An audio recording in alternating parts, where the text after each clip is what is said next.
design always that. That's from his last fight, apparently. He's a debut fighter. I didn't say it happened in the cage, Dave. He wears them on the street. I'm reliably informed.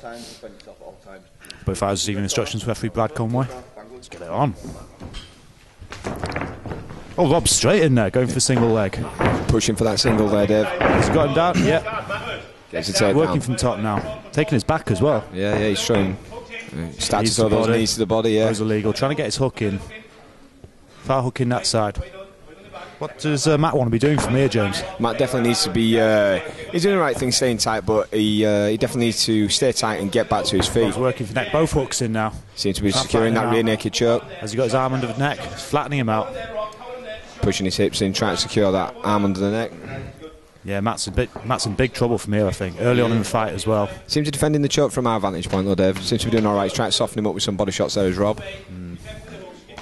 Rob looks pretty confident with his groundwork there. He's got a BJJ background. This is where BJJ guys like to work from, of course. Definitely, and Matt definitely needs to stay tight here, and he really needs to be getting back to his feet, because you can see Rob was very eager to press the action, pull him up against the cage and get that takedown. Matt doesn't seem to have an answer to this so far. No, he needs to get a good base. He needs to get back to his knees, even extend and straighten that leg, try and get one of the hooks out. Quite often it'll bring the guy off your back and almost end up on top. Yeah, Rob's still working for that choke. Showing a lot of domination here is Rob. He's doing very well. It's always a bit harder to get the choke early on in the fight, when a lot of submissions are harder when the fight is dry, when the sweat hasn't started going, but obviously going for a rear naked choke is easier when the guys are sweating a little bit later on in the fight. Yeah, definitely can always slip under the net, but the thing is he's scoring from here and he's really dominating this fight. Absolutely dominating. The judges will be taking note of this early on in the fight as well.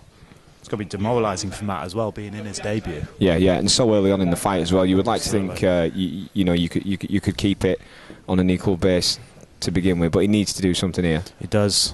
If I was him, I'd be trying to get onto my back and face up towards the ceiling. It makes it easier to defend against a choke. Yeah. And obviously it means that Rob won't be able to throw those strikes that he's throwing quite effectively there.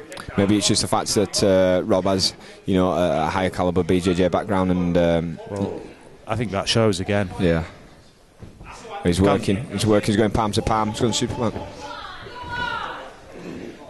He's losing it partially. He needs to go palm to from there. He gets the tap. That's over. Great work there from Rob. Continually worked there and persistent, gets the choke.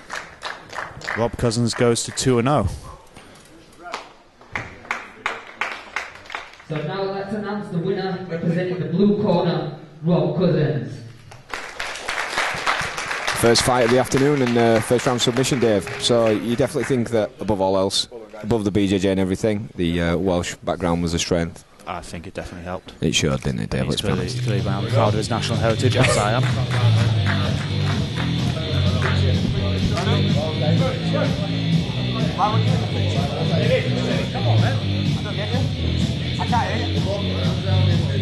All with you. You're the ref. You're the ref. The referee, everyone wants you. Brilliant, thank you. Oh, okay. Have a look yet?